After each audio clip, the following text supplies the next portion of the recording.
We all know nothing beats the energy of playing live roulette in a casino, but playing roulette online sure does have its perks. At the casino, you'll average 40 to 50 spins per hour, but online, you're looking at 100 to 150.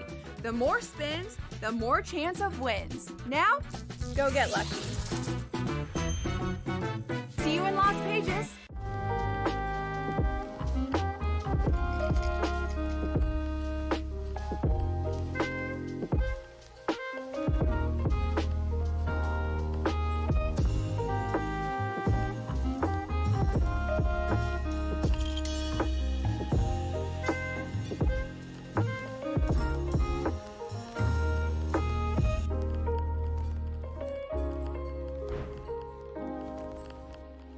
The game is on.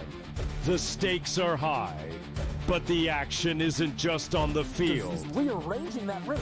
Get it inside! SportsGrid's in-game live. Your ultimate second screen experience. A little flyer, couple of 15.5-point live line. Every prop, every play, every day. Anything can happen. It's complete chaos. It's smarter to be on SportsGrid. There is going to be an energy to game time decisions that you will feel night in and night out. We're going to go through every single thing, and I've got a great team behind me that's going to help me get the job done. I want this to be the place that people come to. We are going to hit every single one of those markets that you need to know about. There is not going to be a better place, I promise you, than Game Time Decisions. We will have everything at our disposal, and we will use that to our advantage. I'm Kevin Walsh. Tune into Game Time Decisions from 6 to 8 p.m. Eastern on SportsGrid. Dude, that's Smylie Kaufman for 61. Wow. I'm Smylie Kaufman, and this is The Smylie Show. What's up, guys? Welcome back to another episode of The Smylie Show. We're joined by Chris Como, a very, very busy man. Chris, yeah, I'm sure many people have seen you on plenty of commercials on Golf Channel with your swing expedition, or I'm sure they've probably got on Golf Pass and gotten your lessons, or they may have seen you standing behind some PGA Tour pros. So a lot of people know who Chris Como is, and we want to find out a little bit more about Chris today. So I appreciate you coming on, my man. Thanks for having me, Smylie. How'd you get started in this whole golf cycle of teaching, and where'd your motivation stem from right from the get-go and all this? Yeah, I mean, I think early on in my sort of career, or my relationship with golf in general, I was really enamored with just coaching, and then some of the swing stuff. And I always found it so interesting how there were so many books written about like golf instruction, and it's probably the most sort of studied sport at a very granular level. And I was like, this is wild. But then also like how many different opinions there were. So I just looked at the whole thing, and I obviously loved playing, but the whole kind of like studying swing and coaching, et cetera. I was like, wow, there's obviously not a consensus, which makes things interesting, right? Because it's like, okay, there's clearly, maybe sort of gaps in the overall kind of understanding or body of knowledge if, the foremost experts are so sort of apart from each other on their opinions. And I just, when I graduated undergrad, I was like, you have these decisions of like, do I go in this direction or do I go this direction? And I was very much in love with the game, and I just sort of decided I wanted to go down the path of trying to be a great coach. Chris, what's kind of funny is how that, back in the day, it used to be a lot of, let's just say, coaches would put out their own videotapes, or even famous players would put out their swing feels of how they would do things. And this is how a lot of coaches learned or became, enamored in trying to become a coach. Now there's all this data, there's Instagram and all these things. But in the past, it was, videotapes is how a lot of people would learn the game of golf. Yeah, right. Like a lot of great players would put out, their version of My Way. I had a bunch of videos of Nick Faldo with David Ledbetter over at Valderrama. And they did this whole and they did a second one also. But I mean, this is quite a while ago. And it was great. It was awesome. And it was a lot of Nick Faldo's sort of feels, what he was working on, things like that, which I actually think there's still a lot of value in, really looking at a player and what their sort of experience of their swing is. Even if it's maybe not air quotes objective, like it's giving some insight to like, how did they experience that particular motion? There's certain things that we can't measure, like in the whole air quotes, new sort of era of measurement world. We're still able to measure a very small percentage of what's happening. Right. And I think if you kind of like, I don't know if you remember that old TV show Columbo, if you kind of like sort of play detective and like really kind of listen to things, you can sort of pick up things and somewhat fill in the gaps of stuff. I really feel like as a teacher, one of the more like a really important window for me was like hanging out with Tiger and just kind of hearing his experience of his swing, say back in 2000. So we would look at like a ton of footage of a swing back then, and then just like, how did he experience that? And that was just, super illuminating. So I definitely I think that sort of window where people had produced kind of their own experience of their game, I still think has a lot of value in today's era of like modern instruction with data and TrackMan and 3D, et cetera. So you graduate from college and you said you had a decision to make. Were you inspired by a certain coach to get into coaching? And was there somebody that was doing it a different way that made you look at, like you're talking about, these gaps and how there's matchups of things that people can't quite measure? Was there somebody that really pulled the strings on Chris Como and said, hey, there's a whole lot to learn here in this? I think in terms of seeing that this could really be a viable career, I remember being out at Valencia Country Club. It was the year, I guess it had to have been the year that they had the PGA at Riviera. Yeah.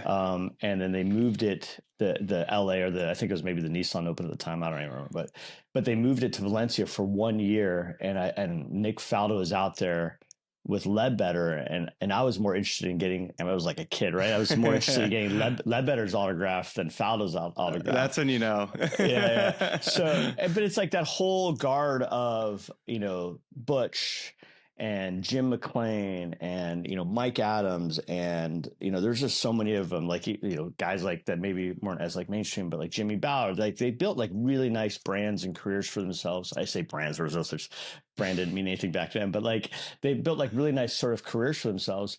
And, to me, it was like, okay, this could be kind of like a career path. And then I feel like the fact that there wasn't sort of this consensus from a person like me who's like kind of analytical and saying, is it worth going down a path where you can maybe, contribute, make an impact? The fact that there wasn't a consensus told me that there was opportunity to kind of like, if you worked hard, maybe you could like help push sort of the body knowledge forward in a way. So I wouldn't say I would say collectively, the fact that people bickered all the time is actually what was inspiring. So Chris, biomechanics in the game of golf, it seems like this is where you kind of were able to mix golf and the science behind the sport. Who did you hook up with from a biomechanism standpoint to where you were able to kind of get underneath the hood of a car, talking about these professional athletes, and be able to really dive into exactly what these players are doing well and what they could even do better? Yeah. So the first part of my career, I went down I went and worked for Led for a while. I traveled the country and watched a bunch of different people teach, spent a couple of years following Mac O'Grady doing his thing, Hank Haney. So the first window of my career was like trying to, learn either directly from some of these teachers or, indirectly in whatever way you could, or watch them teach or whatever. And I ended up in Dallas. Adam Schreiber was a huge early mentor. I mean, it's still like a really good friend. So I ended up in Dallas, and a friend of mine was doing his PhD in exercise physiology at a local university. And they had this crazy biomechanics lab at the university where they had force plates and, 3D cameras, Vicon cameras. And they were studying, I think they're studying like sitting volleyball and like dance. They weren't doing golf at the time. And, I went there and the head of the department, Dr. Young Hu Kwan, just developed a friendship with him.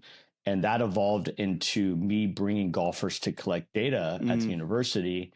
And then that evolved into me taking an undergraduate biomechanics class with him. And then that evolved with me eventually to me doing a graduate program with him where, went and did all the master's degree courses in biomechanics through him. And then we just started like collecting data and publishing papers. And, in my mind, I think sometimes people like make too much of like the air quotes measurement biomechanics world, but like in my mind, I look at it as like this. It's like, okay, if you're swinging a golf club 100 plus miles an hour and trying to hit a golf ball, 300 plus yards, it makes sense to understand a little bit about like sort of the physics involved with that. Okay. Yep. And that's where it's like, what are the forces, et cetera, and torques that are getting in the club, impact stuff. That's for like launch monitors, TrackMan, things like that. It's like, why wouldn't you want to learn that a bit? And then just like the straightforward physics of it. And then if you're using a human body to do it, why wouldn't you learn a little bit about sort of the constraints of what the human body can do? And that's essentially what biomechanics is. And then from there, it becomes, okay, what tools can you use to measure those things a bit? And that's where you have like force plates and 3D motion and launch monitors, things like that.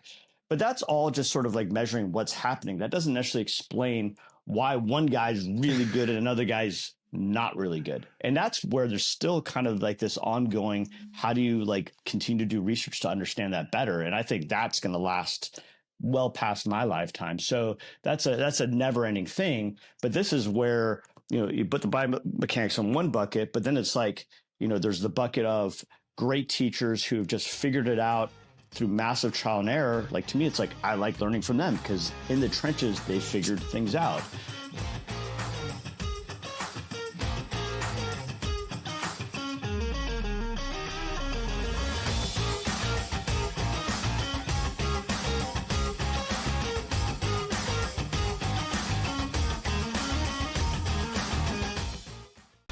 Okay, what tools can you use to measure those things a bit?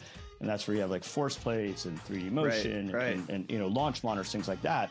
But that's all just sort of like measuring what's happening. That doesn't necessarily explain why one guy's really good and another guy's not really good. And that's where there's still kind of like this ongoing, how do you like continue to do research to understand that better? And I think that's going to last well past my lifetime. The Smylie Show, only on SportsGrid. He'll never stop shooting a basketball the rest of his life. All he's going to do is become one of those old, famous ex-players that's in the Hall of Fame, that's a legend, that shows up at games, just like his dad did. His dad shows up at games. His dad was never as good as he is. And his brother is the lost soul. Like, they don't even care about his broke ass. This guy, Steph Curry, can play forever. Pharrell, coast to coast, only on SportsGrid. These guys are barreling everything right now that are hitting well. Pitching is usually ahead of hitting this time of year, but torpedo bats is what we're reading about, Tom, and I think it's hilarious. Will the pitching be out in front, or are the bats actually this strong? So it's going to develop over the course of weeks. And again, if all teams have the ability to do so, be creative with it and get out there and use it. Game time decisions, only on SportsGrid. After every round, you guys were still up in each other's face, mouthing off before you went back to your corners, trying to get not just the last punch, but the last word. What was the mood between you guys? Obviously, you're in there for your fight. It didn't cut him. It didn't stunt him. A point wasn't taken away. There's no reason to even mention something like that. You're in a brawl.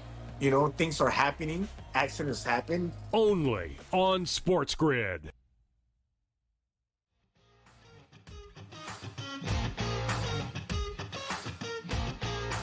The first time that I heard the name Chris Combe, and I think the first time a lot of people, or at least the golfing world, heard your name was, of course, when Tiger Woods hired you for the first time. This was in 2014. Is that correct? Yeah, is that what it was? Yeah. So it's been a big blur. I was a senior in college. Chris, when you get that phone call, first off, were you expecting it? And did you have a relationship with Tiger at the time? And I guess, how did you guys get set up? I had a relationship with Noda Begay. Yeah. And he had kind of followed my career a bit in Dallas. Mm-hmm. And he just felt like we would hit it off. So he facilitated a meeting between us. We had a meeting and we end up, it was supposed to be kind of like a quick whatever introduction. We end up sort of talking golf swing. I had my laptop. we looked at swings and talked golf swing for, I don't know, close to 2 hours. Man, how nervous were you like going to this meeting? I was really nervous going into it, but then once we started talking golf swing, it was just like that's sort of like my space, right? So I kind of like I fell into the zone with it, and we were just like riffing off each other. So it was pretty cool. It was quite fun. So once like that initial nerves sort of like got shaken off, you know, you're just in the flow of it, and then that segued into a second sort of meeting. Yeah. Well, what you realize quickly, Chris, is that Tiger's a golf geek, right? And you're just like, well, okay, I can talk that. I can talk to this guy. He loves it. Yeah. So what was the first thing at that time that you noticed with his golf swing that you felt like that you would be able to help him with when you're just looking at where he's swinging at it in 2014? And then you talked about how you are looking back at old videos in 2000. Was he chasing to try to get back to more of how he used to swing the golf club at that time? I mean, I feel like, you know, 2000 is maybe the best anybody's ever swung a golf club. And definitely the best he's ever swung it for him, right? Like, and hit, like, I mean, it's just so good, right? So, but his body was obviously not the same body. So to me, in my mind, as sort of a rough kind of starting point, it was like, how do we get you to swing it as close to that as possible, but in a way that your current body can do. So that in my mind was like always the initial goal. And then obviously, you know, you get audibles thrown at you, or you have to call audibles because you get curveballs thrown at you and things like that. What was his limitations at the time from his body standpoint? Could he move at all? Like, we started working, like, I mean, it had surgery actually pretty recent. Like the first meeting, I don't even think he was hitting golf balls yet. I mean, look, at that point, he had already had a lot of surgeries and injuries. So, there was a lot of limitations. You knew you were up against it to try to get him to swing as close to that at 2000. Well, and to me, when I say as close to that in 2000, I think in my mind, it was more of like what his hands and clubs were doing, and not clubs, hands and club was doing. And then because that to me is like, you know, how he would shape the plane of it and his release pattern and things like that. And could he move his body to sort of facilitate that in a way that wouldn't hurt his body going forward? Yeah. So it's not so much moving his body and his spine and his pelvis like it was in 2000. That's like, you know, probably like just not on the table, but how do you move the club like as close to back in the day as possible, but in a way that his body could do? What was some of the first things that y'all worked on? So the first couple lessons when he was able to start swinging the golf club, you had him do what? The first stuff was trying to get him to have some width back in his swing, as an overall shape thing. Backswing and downswing? Backswing mostly, and then see how he'd react to the downswing. I mean, like so much of how I coach is like, how do you start with something simple and see how many birds can you kill with one sort of cue? So the first thing was just starting with like a general sense of having more width in the backswing, if I remember correctly. How do you get width in a backswing? Is it by a proper weight shift to where then you just keep your right arm just a little straighter for a little longer? Like how does somebody get width in the backswing, I guess? Yeah, I mean, at the end of the day, it would be maybe, you know, depending, like width is a very generic term, right? So it could be width in the wrist, it could be width in the right arm, it could be width in terms of like where the arms are working relative to the body. Like you said, it could be some of the weight shift. You know, if I remember correctly, it was mostly just, you know, trying to get some width in both the wrist and like the right arm, and then seeing how the body reacts to that. Yeah, okay. I mean, I think at the end of the day, it's like you have this picture of, okay, I want, you know, this and this to happen, but let's just start with maybe a sense of like the club having more width and seeing how the body reacts to it. But then some people, you know, this is where you learn a student as you spend more time with them, because some people react more to like body cues, some people react better to like a club cue, some people react better to like their hands. And you don't know that until you start to kind of like get into it a little bit with someone. Yeah, I was the type of player, Chris, when I was getting a lesson from someone, I would have one thought and then I would hit balls and really not talk a whole lot until I really could kind of develop some feels and just some general thoughts that I can communicate with my instructor. Was Tiger a little bit that way where you would give him something and then it would just be quiet for quite some time until he would be able to give you some feedback where you're just sitting there like, does he like this? Is this good? Oh, that's interesting. Yeah, that's it. So, and you've probably experienced that where you've made a coach feel awkward like that, huh? Yeah. Well, it's almost, you're just kind of testing them a little bit. It's like how patient can they be with themselves, knowing that they give me the right information and let me work through this? Because I can tell you. Look at you testing coaches. Well, I mean, I went to a lot, Chris. I went to a lot. You've been messing with these guys the whole time. Well, I mean, it's one of those things, man. I never was able to talk through things until after I could hit balls for a little bit to where I could kind of develop some feels.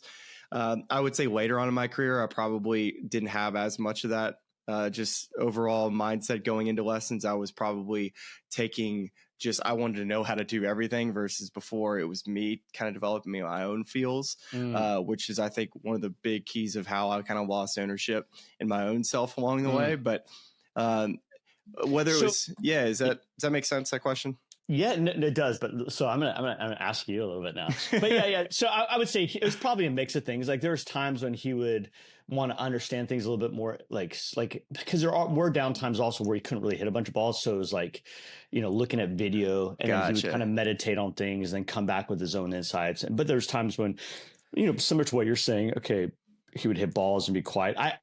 I feel like I'm pretty. I can handle the silence. Yeah, you can handle it. You can handle the silence. But part of it is also I don't look at things as like, did I give someone the right information? I look at working with someone as this like evolving thing, and I'm also okay with pivoting. So to me, it's like I've been pretty good about. Again, I think it comes from the overall philosophy. It's like I'm not trying to be right in a situation. I'm just trying to help a person get from point A to point B, and point B being whatever their goals are, type of thing.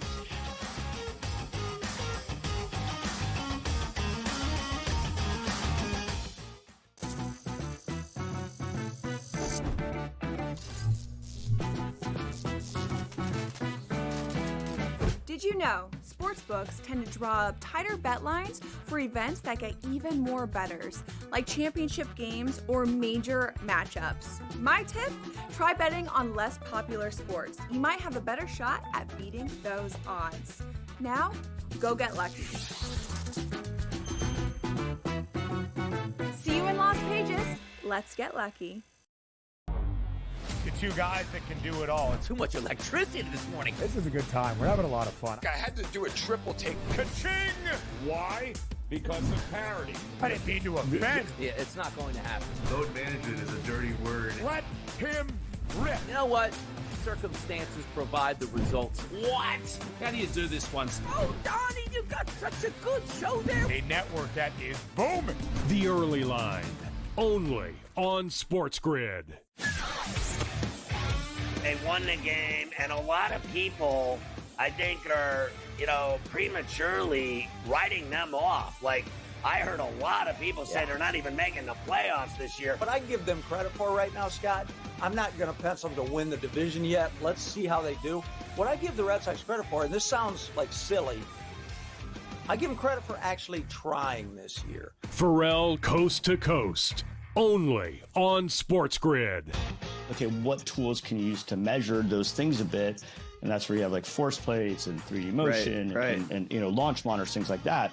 But that's all just sort of like measuring what's happening. That doesn't necessarily explain why one guy's really good and another guy's not really good. And that's where there's still kind of like this ongoing, how do you like continue to do research to understand that better? And I think that's going to last well past my lifetime. The Smylie Show.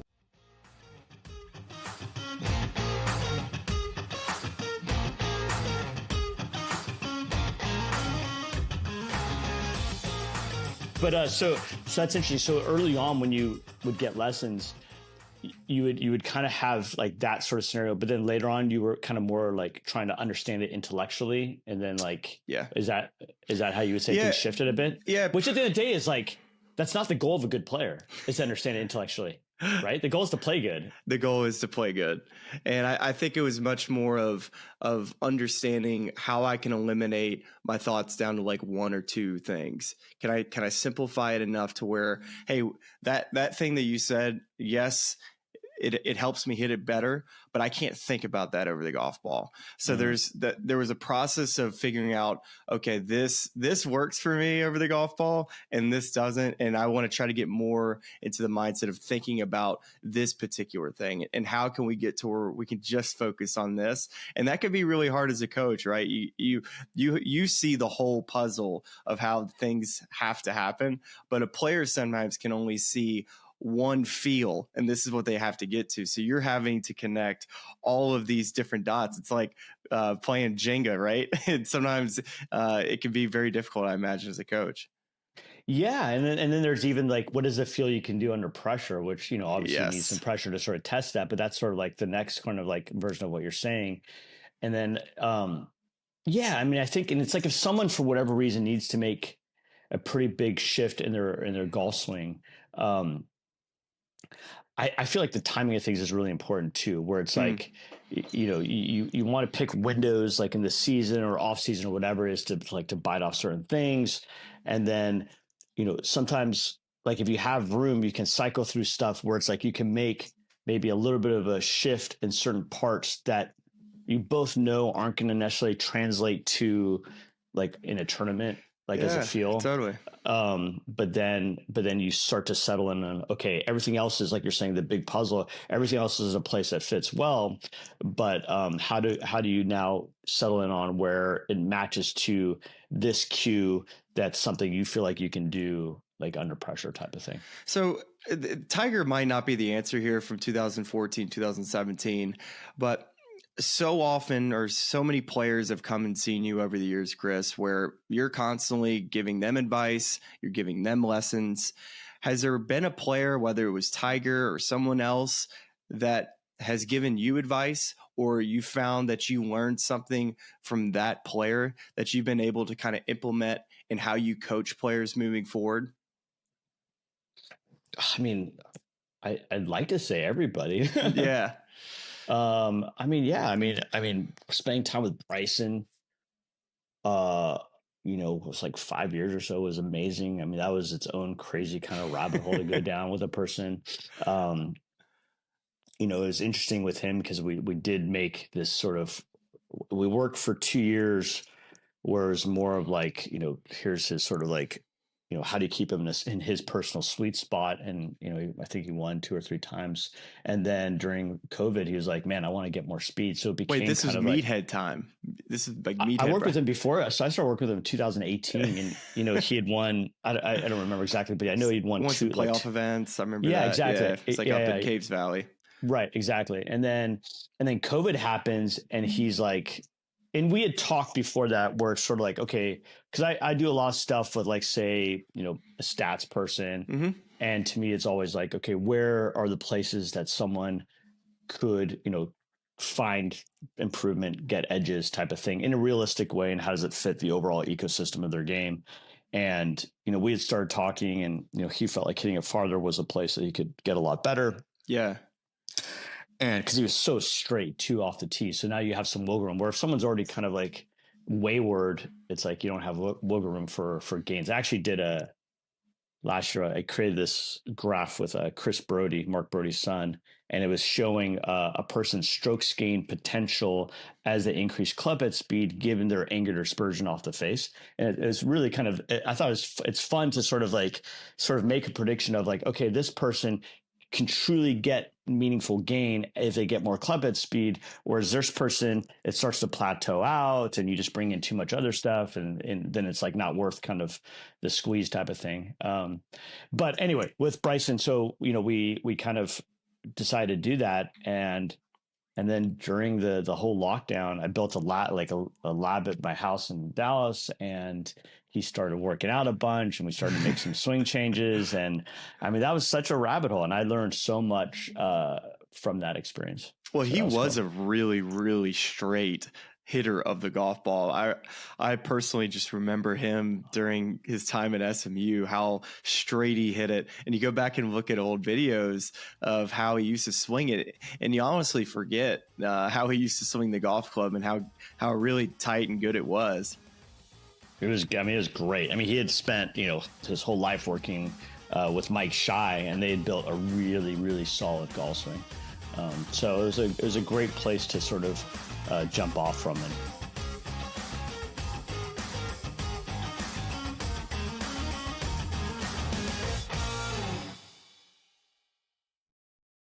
The game is on.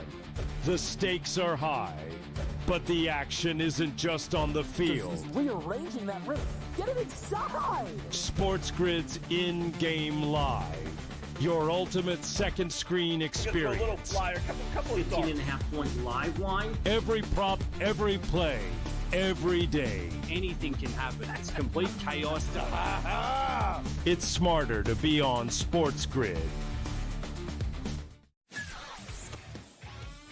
He'll never stop shooting a basketball the rest of his life. All he's going to do is become one of those old, famous ex-players that's in the Hall of Fame, that's a legend, that shows up at games just like his dad did. His dad shows up at games. His dad was never as good as he is. And his brother is the lost soul. Like, they don't even care about his broke ass. This guy, Steph Curry, can play forever. Pharrell, coast to coast. Only on SportsGrid.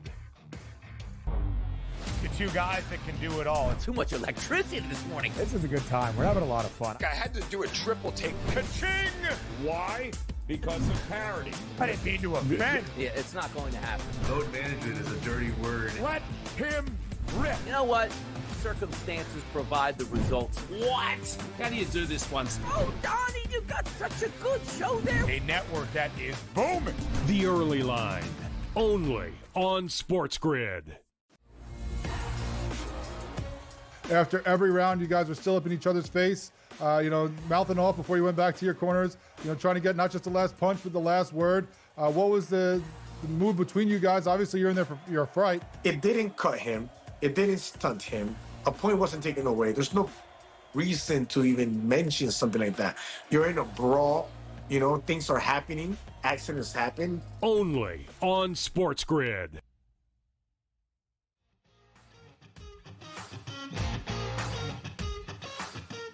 This is, I wanted to share this one because if you watch this full clip, you're going to hear Scotty say about 30 times how important it is to hit the fairway off the tee because of the way it changes the characteristics of your second shot. And I thought that one, that last comment was interesting in the context of, okay, if you're out of position, you have the ability, as we were just discussing, to get back in position, but it could really make what would be normally a straightforward, short little pitch shot or little wedge shot difficult because of what you might need to do on the next shot. Like if you need to spin it, if you don't have enough time or space to spin it back off a different slope, or if it's going to be really firm, a shot that normally would be gettable on a normal course, there's this sort of risk-reward trade-off at Augusta National that makes it considerably more difficult. So that was interesting to me, just hearing Scotty talk about the seventh hole.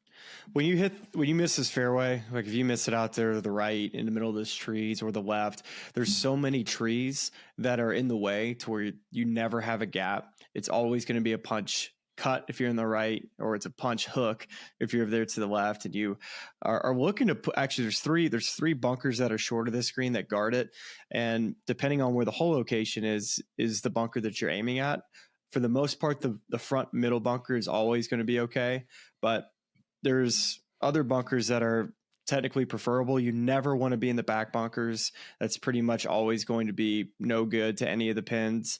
Very rarely would you ever get in the back bunker and get up and down just because of that green. So pitch back to front. And Augusta National, they don't do anything by accident. One of the cool things that they do at the seventh hole is that when you get down to the bottom of the hill, there's a ridge that runs through the middle of this green from north to south. And there's a big scoreboard behind that green. And when you're in the middle of that fairway, that scoreboard is right in line with where the ridge is. And nobody would ever know that unless somebody told you that was a veteran or member. So that was something that was really beneficial for me as the first time playing, is that I get to this hole and I'm like, where's this ridge exactly? Because they'll put the pins very close to the ridge, especially on the left side of the green. They'll use a front left pin, which is very, very difficult because you got to fall off left of the green, and then you have fall off to the front right port of the green, where that's that bucket pin that Scotty was talking about. But right on line with it from the middle of the fairway, that pin, that's that left center pin, pretty much you can always tell when you've hit it too far right, because most of the time you would be hitting it right at that base of the scoreboard. I think the other thing that's interesting too is, and it doesn't always come through on the broadcast, is just how dramatic the change of elevation can be when you're actually out there walking a property. And yeah, you feel it. Oh, you feel it a ton. And we go to the next hole, the ninth here, Carolina Cherry. We'll have a similar discussion. But how, I guess as a player, if you're already trying to calculate things in like on a windy day and the firmness of a relative green, and then you throw in a level of elevation change, where Scotty was talking a little bit about that in this video as well, of just, knowing which holes he can really get aggressive with. We'll get to that on the second nine with the 14th hole, where it suited his shot shape, but also knowing where he really can't go at a pin because it's, for any number of these factors that he's trying to take into account, including elevation change, just makes it difficult to get the number exactly right, and the penalty for missing can be severe. Well, the seventh hole, just like you're talking about, when you play shots that are uphill, this is why Augusta National is so unique, is that typically when players get yardage books, they always have what the elevation change is pretty much to every head, and there's no elevation change given to you in these yardage books. So I don't know when these caddies are able to go out and do this, but there is a ton of homework and experience based off of playing these holes, of how much uphill shots actually play. So for instance, some uphill shots play much shorter than they typically would based on how uphill you are in the club that you're hitting into the green. That happens often with wedges that are coming in. Sometimes it's not plus 10 quite as much. It plays maybe a little bit more like plus 6 up the hill on certain shots. I'm not saying exactly for the seventh hole. But I just think that that's a really unique part about Augusta National. And two other things I want to mention about this hole. It's one of my favorite holes on the golf course, is that the club that you pick off the tee, if you want to hit this fairway, if you hit long iron, if you hit a 3-wood, kind of like Scotty's talking about, you'll end up on the downslope.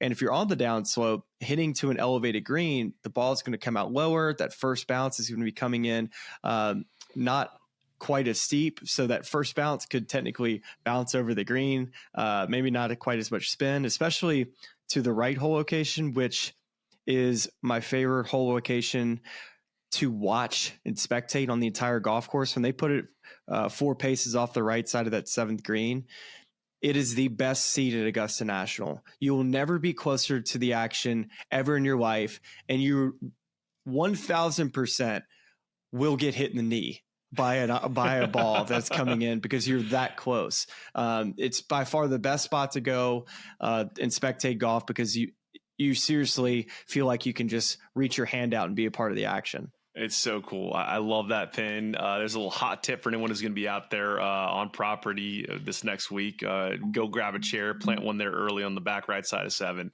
Okay, let's go to the 9th hole, Carolina Cherry. Number 9's a hole where when you hit it in the fairway looks really wide because the ball typically chases down into that low area, but the tee shot plays a lot narrower than it looks, just with the overhanging trees on the left and the fairway slopes left to right and kind of pushes you down into the trees on the right. Once again, it's another hole where it's essential to get the ball in play and then trying to get the ball on the right tier going into the green.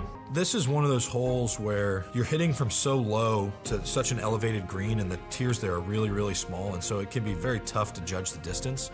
And it's a hole where you cannot miss it short. So again, themes that are recurring here, the impact of elevation change, trying to get those numbers right, but also something he said off the top that you just noted about everything at Augusta National Golf Club being very intentional, and just the way that Alistair McKenzie's design is set up to look at a visual and think that this place on the golf course is safe, when in reality it is not. It's playing mind games with you off the tee, where you're trying to take a certain line, but your brain wants you to bail out away from that, and that gets you into trouble. And this, to Scotty's point, looks like it'd be a pretty straightforward tee shot, but when you look at the way the ground moves down the landing area and things like that, it becomes more complicated. Yeah, totally. And in this tee shot, it's so important to not miss it left. Left is jail. You got those bunkers that guard the left side of the screen, so you never have a chance to run anything up. Even if you have a shot, you don't have a shot because you need to play short and to the right, unless somehow in the world you hook it far enough to where you're in the first fairway. And if you're in the first fairway, that's still even a really hard shot because the angle is so shallow from that spot. But important to definitely hit this fairway, of course. You could play from the right pine straw. We've seen plenty of people hit shots on the green from the right pine straw and make birdies. So not the end of the world if you push that tee shot. But he's exactly right talking about hitting from a low area. And sometimes when it's not firm enough, the ball doesn't get all the way down the hill. And when it doesn't, I found that it was really, really difficult to hit it high enough with the firm greens, especially to the front pin. That front pin to me is really difficult to get close to that hole. And the further you get down the hill to the flat, the easier that shot is. But when you're still on that side slope and down slope, hitting that shot, I wasn't somebody that could hit it high enough to where I was able to really hold that section of the green. Now, Scotty Scheffler, he hits it really high and probably can hit it soft enough with a high landing apex where he might be okay. And that's where the topics of, what does it take to compete out at Augusta National? And sometimes people undervalue that, just the ability to hit it high and to be able to get to pins that other guys couldn't get to. I played well that week, and there were whole occasions that I couldn't get to that other guys could. That is fascinating to me, and just I think that the care and design, and then even on a year-to-year basis, as the members of the club evaluate the changes they want to make and why they want to make them, and the ones that are put into place are always ones that seem to retain the original intent of the challenge of each of these holes. If you're going to play a safe shot, it's going to make your approach that much more difficult because it's going to be at a lower height. And it's going to be more difficult to spin the ball and stop the ball, especially on a day when it gets nice and firm and crispy. And so just each of these, risk reward trade-offs, you could try to really bust driver all around this property. But as Scotty notes, like for him, the priority is finding a fairway before it is hitting it really, really long. Length helps, but not if you're wayward on some of these shots. So okay, what tools can you use to measure those things a bit? And that's where you have like force plates and 3D motion and launch monitors, things like that. But that's all just sort of like measuring what's happening. That doesn't necessarily explain why one guy's really good and another guy's not really good. And that's where there's still kind of like this ongoing, how do you like continue to do research to understand that better? And I think that's going to last well past my lifetime. The Smylie Show, only on SportsGrid. He'll never stop shooting a basketball the rest of his life. All he's going to do is become one of those old, famous ex-players that's in the Hall of Fame, that's a legend, that shows up at games just like his dad did. His dad shows up at games. His dad was never as good as he is. And his brother is the lost soul. Like, they don't even care about his broke ass. This guy, Steph Curry, can play forever. Pharrell, coast to coast, only on SportsGrid. These guys are barreling everything right now that are hitting well. Pitching is usually ahead of hitting this time of year, but torpedo bats is what we're reading about, Tom, and I think it's hilarious. Will the pitching be out in front, or are the bats actually this strong? So it's going to develop over the course of weeks. And again, if all teams have the ability to do so, be creative with it and get out there and use it. Game time decisions, only on SportsGrid.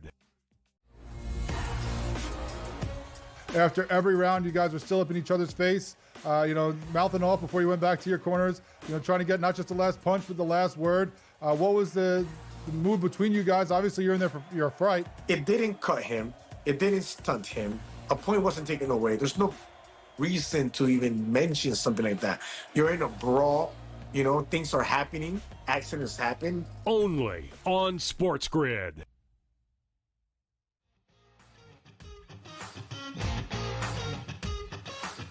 we're going to head to the second 9, and the place we're going to start is, I think, arguably one of the most difficult holes on the course and a real turning point in the 2024 edition of this tournament, the 11th hole, White Dogwood, where we saw both Colin Morikawa and Ludwig Oberg find the water and effectively kind of end their chances of winning this tournament. So let's hear Scotty talking about the 11th hole, White Dogwood. The back 9 on Sunday, this last year, especially when the golf course was getting really firm, it was playing so difficult. And there's a pond there on the left, and you're hitting from an elevated fairway shot. And once again, it's tough to get the wind right back there.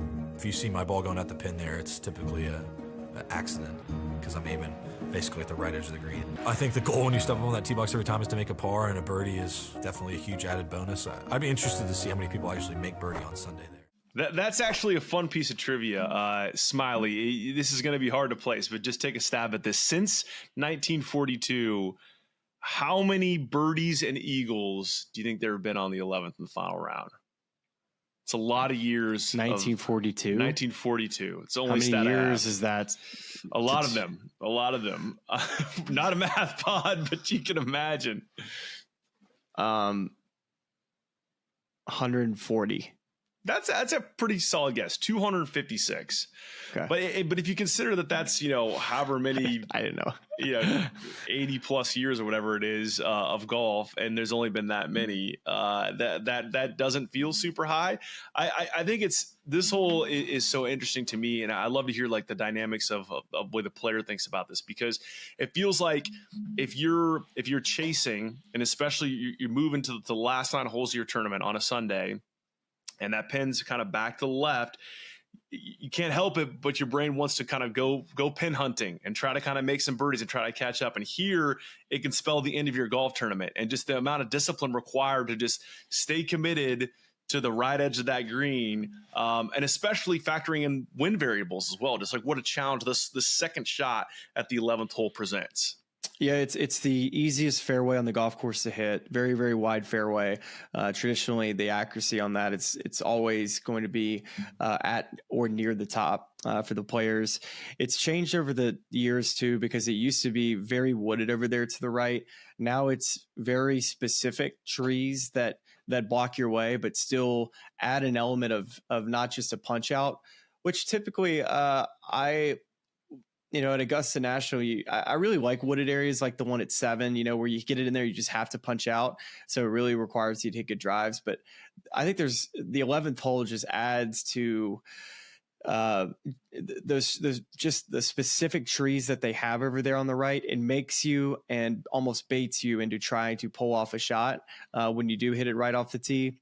And there's so many mounds that are short and to the right that propel balls to the left into that penalty area.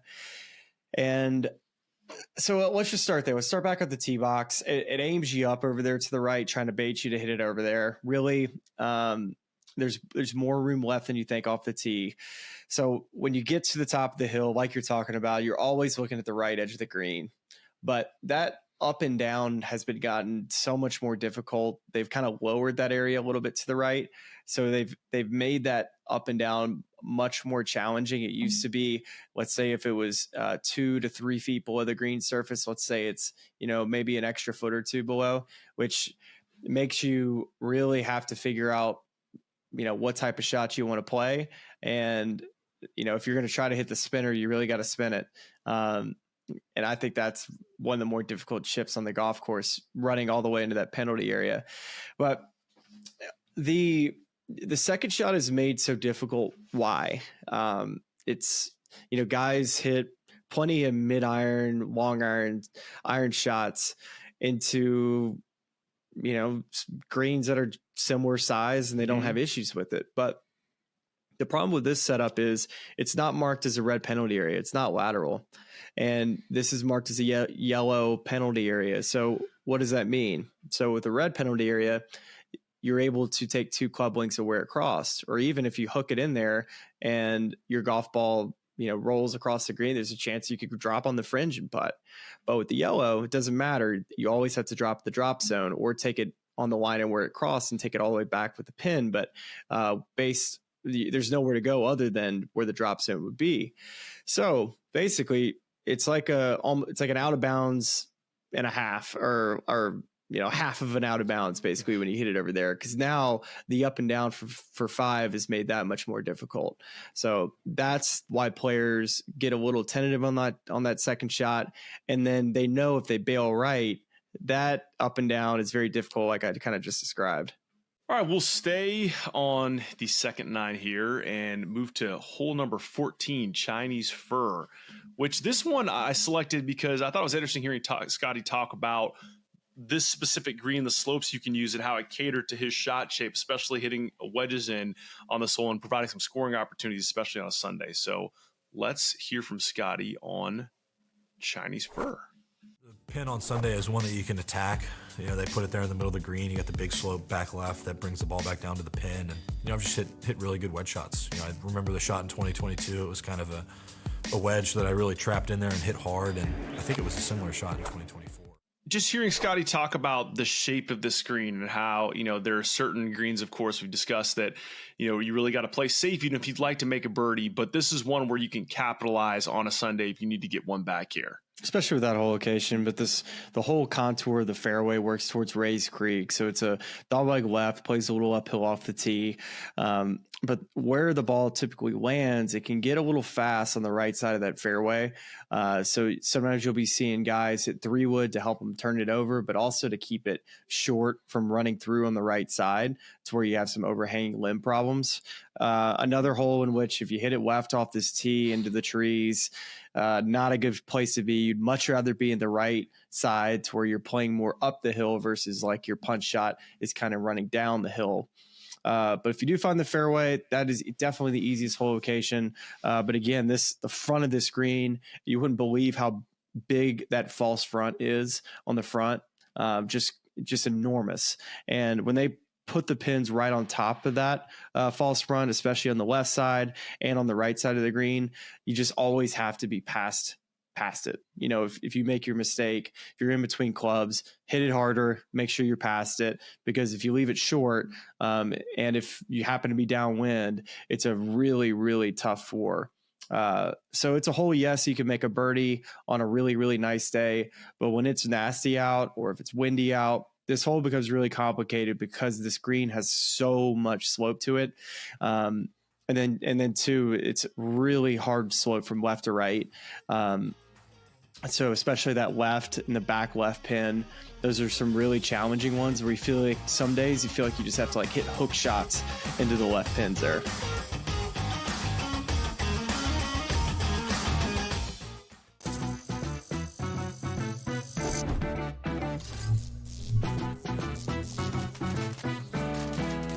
New to casinos and not sure what to play? Well, try blackjack first. It has a lower house advantage compared to other table games, making it especially player-friendly. Now, go get lucky. See you in Las Vegas. Let's get lucky.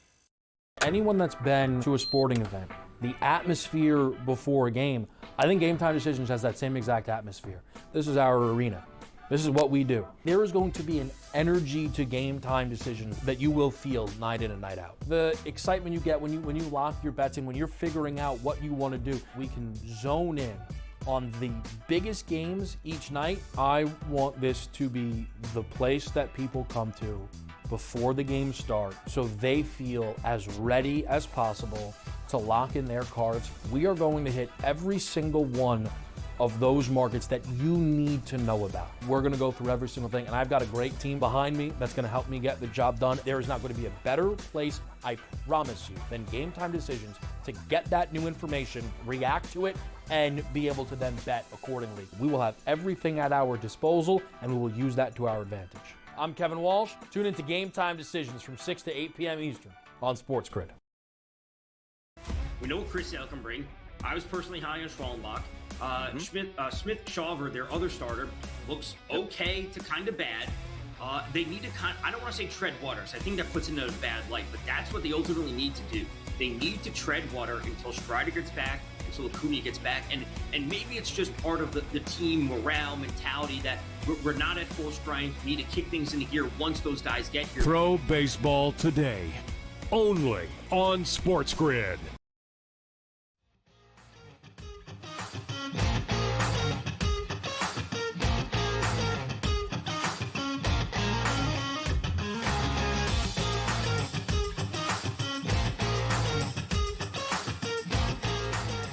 Well, let's finish up, Smylie, with one of the more iconic par threes in the world, the 16th Redbud. And you're going to hear Scotty here talking, of course, about this hole in this setting, but also just at large, just the way this tournament is set up, the way Augusta National is set up. I think it's a cool way to wrap our discussion about the Masters here, just hearing the way he thinks about the risk-reward proposal that we see at Augusta National. Surrounding the hole, the shadows at that time of night when you're playing late on Sunday are always really dramatic. And it's another thing that I love about the way Augusta sets it up on Sunday is they put the pin in the back left and you hit a really good shot up the middle of that green, you can get in there close. But if you miss left, there's water and there's the bunker. And then if you miss right, it's a really, really difficult two-putt. What guys want is they want to get rewarded for good shots and punished for bad ones. And I think Augusta really does the best job of that on Sundays. Especially on Sundays. Oh, I just think that's so cool. Just, I mean, where he starts that clip with just the drama of just the sun setting and less light and you're getting the shadows there. But yeah, just maybe pick up on that there, Smylie, of just the way this course is set up to provide the most drama possible as this tournament comes to a close. Yeah, Sunday you get a lot of bucket pins, so you have a lot of chances to use the slopes to get it close. For instance, the day I shot 81, it felt like a yard or two away from being on the correct sides of the slopes to where the balls are funneling in, having easy tap ins. And then if you don't, you're left with really, really testy, fast putts or chips. And I had those all day. So it's the exact fine line you look for where sometimes good shots aren't quite good enough and you have to be that much more precise on a Sunday. But the 16th is a great example because that left hole location, when they tuck it up next to that bunker on Sunday, you know exactly where to hit it. Everybody sitting in the stands knows exactly where you're supposed to hit it. And if you don't, you leave it up there to the right, such a hard two putt. And then I was in the left bunker on Sunday and it's a lonely place in there. It just feels like everybody's like, well, look at this idiot, you know? That's one of the places you're not supposed to go. Yeah. And then there's the right hole location that's like just over the bunker that I think is one that actually can go be a little more aggressive at, because just missing right of that hole location actually isn't that bad. It's a fairly easy chip. You can actually take a putter out at times and putt it. But the hardest hole location, I think, on the green, there's a shelf that's in the back right center of the green that's tucked up right next to the back right bunker, where that's a insanely tough up and down if you happen to hit it in there. But it's just a really tough shelf to get your ball nestled up there, because it's really only about 10 to 15 feet really of width you're working with as far as how accurate you have to be. And then of course, same with the overall distance you have to hit it. So I think that's the most difficult pin on the green. The Sunday pin is maybe one of the easier pins on the green, but again, it can be such an easy, when you bail out short and right, it can be really tough to putt. What's up, guys? At the airport here, about to head to the Augusta National for the Masters. Wanted to give a little recap of the Valero Texas Open. Really a fun week, a wild week when it came to the weather. Really warm temperatures on Thursday, Friday, which saw some low scores considering what we were expected to see at the Valero Texas Open. And a happy hour, of course, this past Friday was incredible, having Jordan Spieth, Jack Nicklaus, and Maverick McNeely join. And the best bit from that whole deal was with Jack Nicklaus sitting down. He said, have you played any recently? I said, well, I've played a couple times this year. And he asked where. I was like, well, I played at Ponte Vedra Inn Club, course right across the street from the Players' Championship. And I don't think he really quite understood that I was actually just playing for fun and not playing in an actual event. So I had a good laugh with Jack Nicklaus about that. And of course, so fun to have Jack on the desk. That was pretty surreal for me. And of course, Jordan Spieth being there as well. So a really fun Friday, and Maverick McNeely, of course, having a good week. And, the weekend was crazy. It was hard. And Brian Harman showed up with the lead on Saturday, was able to keep it for 2 straight days. Nobody really even getting too close to his lead. So big congratulations to Brian Harman, obviously playing with a heavy heart. And it got a little dicey out there. Saturday, he managed his game really well, scrambled, fantastic. But Sunday got a little loose, especially on the 9th hole where he missed a drive over there to the right, takes it unplayable, makes a double bogey. And then the back 9, he was flawless. What he was able to do around the greens of the back 9, making the putts when he had to, and then kind of on 15-16 letting it get away a bit, but nobody really made quite a push at him. Andrew Novak got within 2.